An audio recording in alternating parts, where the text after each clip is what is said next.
Bonjour, je m'appelle Martine, je suis originaire de Cherbourg. J'ai rencontré Pranic Healing par l'intermédiaire de Jean-Philippe Andelin qui pratique sur Cherbourg.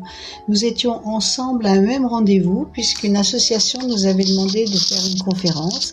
Et donc en première partie, Jean-Philippe présentait les miracles de la guérison pranique et moi je faisais les sons de guérison avec les bols de cristal.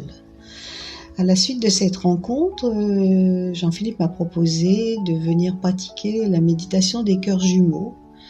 Donc cette technique de nettoyage actif des chakras m'a beaucoup plu. Je ne me suis pas engagée tout de suite dans un apprentissage de technique parce que j'avais un engagement personnel vers 3 techniques japonaises que j'avais vécues depuis déjà 25 ans, le mouvement régénérateur d'Etsu Otsuda, le Reiki de Maître Zui, le mouvement bouddhiste Ryukai. Donc je pratiquais avec plaisir cette méditation parce qu'en fait j'aimais cette particularité qui était de se retourner vers la terre pour donner notre surplus d'énergie, pour cette bénédiction à la terre. Ça m'a permis de faire grandir en moi cette énergie qui était des fois même difficile à supporter dans les gens. Je dois dire que la présence de Maître Choa Kok Sui se faisait sentir quelquefois. Donc le groupe recevait des enseignements en stage et c'est ce qui m'a décidé de me mettre en chemin dans le Pranic Healing. C'était une rencontre possible de Maître Hector Ramos qui venait faire un stage d'Haratik Yoga à Paris. Donc je me suis engagée à faire les 3 niveaux,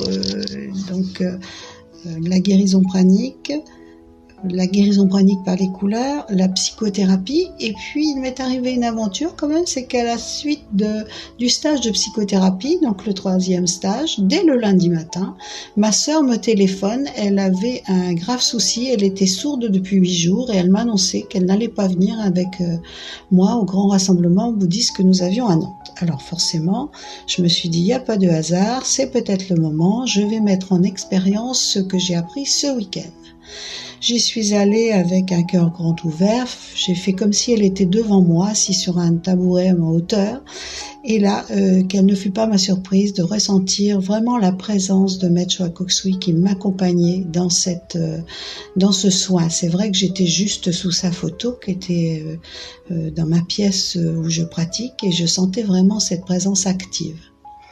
Quelle ne fut pas ma surprise quand ma sœur m'a téléphoné 2 jours après pour me dire écoute, je ne sais pas ce qui s'est passé, mais je pense que ton soin a eu vraiment une grande valeur sur moi parce que j'entends à nouveau, et pour remercier, pour honorer ce qui m'est arrivé, et je tiens à aller avec vous au rassemblement bouddhiste. Donc vous voyez bien le changement de situation pour ma sœur qui est quand même pas facile à bouger. J'ai trouvé que c'était quand même particulier.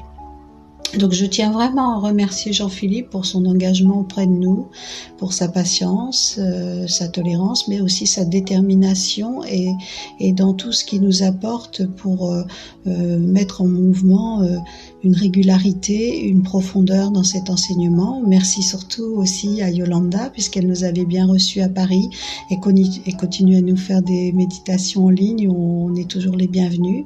Et puis j'ai été touchée par cette rencontre avec Maître Hector où vous voyez, une conférence avec Jean-Philippe m'a amené à découvrir le Haratik Yoga, à faire le Feng Shui avec Maître Hector, et vraiment j'engage les personnes sans peur d'aller découvrir cette pratique qui nous fait du bien, qui nous permet de voir encore plus en nous tout le chemin qu'on a à parcourir, bien sûr, parce qu'on n'est jamais vraiment arrivé.